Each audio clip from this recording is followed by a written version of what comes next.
welcome back to the Citizen Channel. They're all staying safe and well. We're going to have a delve into a City programme. City against Fulham on the 5th of October 2024 in our regular feature. I didn't know that, where we check out some facts and oddities within the hard copy memory of the game. Yes, better than a half and half scarf. If you want to remember your first game or take your kids and remember the games they've been to, buy them a programme. Never mind the half and half rubbish. So, of course, we'll have a delve into this one. Please, before we do, if you are new to the channel, push that subscribe button, push the bell notifications, everything City past, present, as long as I can keep going. I do some film and TV stuff as well. If you check through the channel, if you're interested in that, or you know somebody who might be interested. We have sponsors at the moment. My thanks to P6505, they've got a little eBay shop. There's links in the description below. Just follow those links. They do video DVDs we used to call them, so everyone knew what they were when they first came out, and posters as well on there. So please check that out, guys, and mention me. You'll get 10% off anything you buy as well. So do that, and you can support the channel, of course, by pressing those buttons, that subscription button, that notification buttons. You know, these vlogs are coming out, and the members, of course, get early access to everything, plus other little benefits as well. And just watch the ads, guys. That helps me out as well. If you watch the ads or follow the links on an advert, that helps me to some small extent. But it all adds up, doesn't it? You know, penny. Watch the pennies. The pounds will look after themselves. Although it's not probably a penny, but there you go. So you can do that. Of course, if you're interested in sponsoring me, I'll put my socials on at the end of this. And yeah, even if it just support me by giving us a like, guys, that's wonderful and much appreciated. Right, let's have a look at this programme. Of course, it's produced now by Ignition Sports Media, who produced the Match magazine. No more Reach Sports for us. Subs available. Half season 24-25 is £65 in the UK and Ireland. Full season is £130, but even better value because you get all the Champions League ones, which are dearer anyway, as well as better value for money with the overseas bundle as well. £195. You get all the Champions League stuff, plus the first batch is sent in December and the rest in May, so you get them in 2 lots. Cup games have to be bought separately, so you can't get those on the subscription service. So that's Ignition Sports, so have a look at them, guys. Right, onto the programme. £4 as is normal for the Premier League for 84 pages. It's an okay cover, a mix of real fans. Well, they're not really real fans. I was hoping they might be actual people who are fans and real players, but it's not. David Flanagan is the artist again. He gets involved. His style you can see on some of our City covers, taking us inside the huddle, they say. So it's the fact that players and fans united, or City, shall we say. We're not going to have that, are we? No. So it's an okay cover.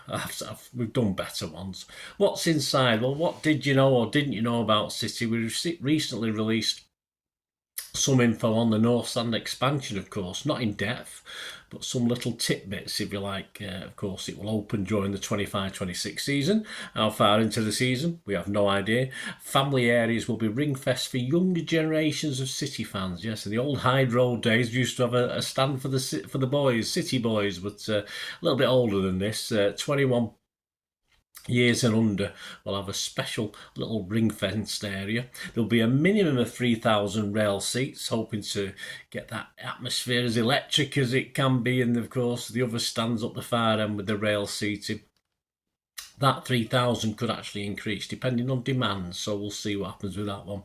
There's premium seated areas including a 500-seat food hall. There's a premium bar with space for 300 fans where previous hospitality boxes were, and a new sky bar at the rear of the stand. So lots of things, and of course add to this, add to the actual fan usage, if you like, of the stadium. There's going to be a roof walk experience, so that should be fun if you like heights. A 3,000 capacity City Square, of course. If you've ever been to one of these things at the Co-op Live so far, it might give you an idea of what we're going to be letting ourselves in for. A new club shop, of course, a museum. And not forgetting, although I did see on the fences around the ground, I'm sure it said it was the biggest, but they're saying one of the biggest hotels in Manchester, but perhaps I misread it, I don't know. Anyway, big. FIFA Club World Cup, of course, is taking place next year. Pep's not happy that the Premier League isn't allowing us a week or two off. No surprise there, is there? Will take place in 12 stadiums in the United States from the 15th of June to the 13th of July. The final will take place at New York's MetLife Stadium. The draw takes place in December and it'll be 8 groups of 4. And here's me hoping for a big fuck-off 32 team league. You know, I was hoping it'd be like the Champions League, but hey, never mind. A bit more simpler to understand, I think. Rico Lewis, he turns 20 next month, of course, November, and his first team starts have increased gradually, but this season, as I thought, and many others thought, he's going to see a lot more action. 22-23 made 14 starts, 23-24 he made 16 starts, but he's already made 6 out of 7 so far this season, so what can stop him? Probably his own form. The big picture, that's finally, we've got the 24-25 squad photo, even including a couple of the injured players as well. Only the 3 bits of silverware, the Community Shield, Premier and Club World Cup. I managed to get a picture of taken with those 3 at the Co-op Live event against before the Fulham game. So that's the big picture. A difficult job for City, but they took it on. They picked out 10 of the best Haaland goals from his 100, starting with the 14th of September 2022. Of course, that goal he got against his old team, Dortmund, in the European Champions League. And then the last one they've picked on was the 31st of August 2024. I think there might be 1 or 2 after that I prefer, to be honest with you. And that one into the roof of the net against West Ham. That obviously a good goal. I was there that day. Good fun was had by all. Recently on the City podcast, they had in conversation with the Blossoms. You know, if you know the Blossoms, Tom Ogden and drummer Joe Donovan, and they sort of explain in the piece the lengths they go through to watch City when they're on tour. And obviously, occasionally, I know it shouldn't happen, but they do a gig when a match. Is it called a gig now? I don't know what you call it, you youngsters. I have no idea. But when a gig's on and a match is on, which sometimes does happen, fortunately their tour manager is also a Blue, and apparently lets them know the scores as they're performing. That must be quite interesting. I'll tell you what, if it was me, I couldn't concentrate properly anyway, even if I wasn't a top musician, I don't think. City and the community recently celebrated 10 years of walking football. I always think of going to go to this, but I never do. Each week, I think it's Tuesday and a Friday at the Manchester Tennis and Football Facility.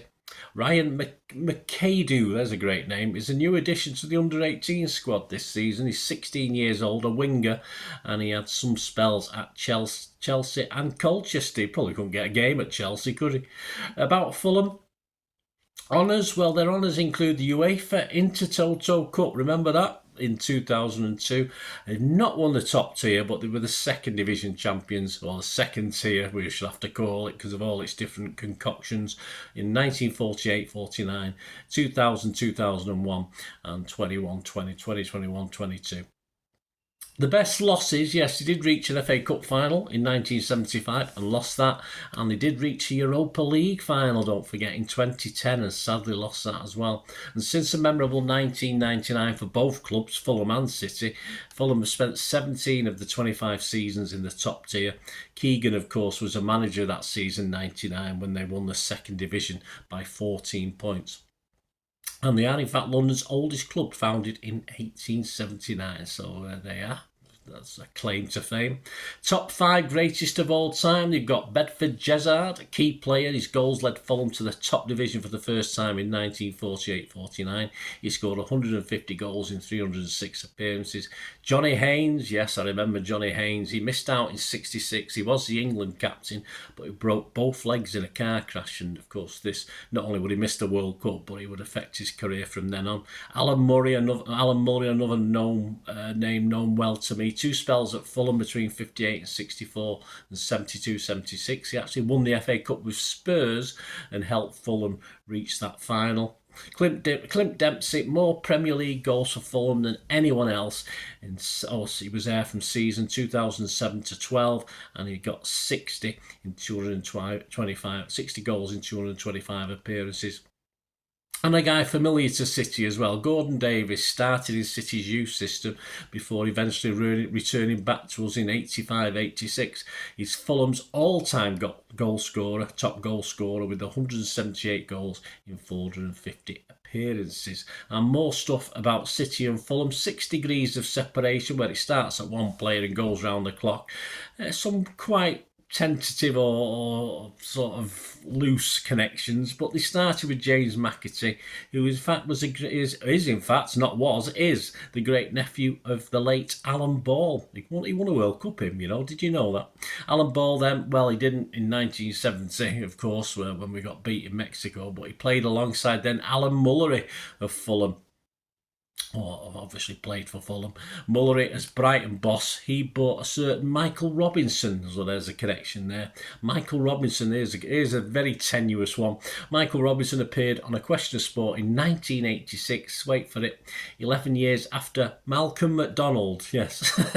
Wow, that's tenuous. Malcolm McDonald converted from fullback to wear the number 9, just like Rodrigo Muniz, another bit of a dodgy one, who scored 10 goals for Fulham last season, including 8 in 8 games, and then we went back to McAtee. There you go. Gary James, one moment in time, looks at the 20th of September 2003, when City played at Fulham, but not really. We didn't play at Fulham. The game took place at Loftus Road, home of Queen's Park Rangers, because at the time, Fulham were redeveloping stuff at their own ground, and it's got a great picture there of One Chop celebrating with the City fans, a last-minute equaliser. Were you there that day, guys?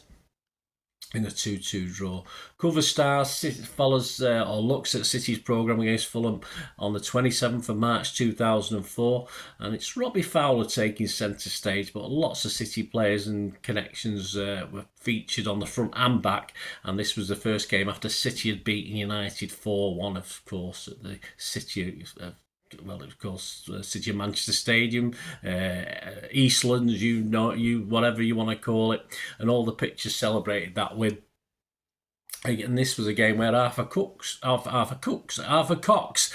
stepped in for an injured Kevin Keegan. Yeah, he had back problems, so he'd had an injection for some back problems. Probably all that picking up, bending down to pick up his wallet. I think that was a problem. The game finished 0-0, so it wasn't an exciting game after the United one, but this was Chris Coleman's Fulham at the time.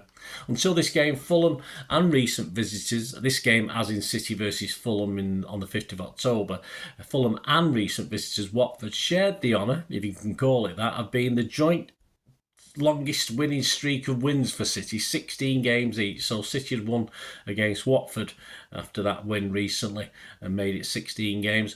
And Fulham were the other team on 16, but of course this win over them in this game made it 17. So they now stand alone. Not that they want that record, of course.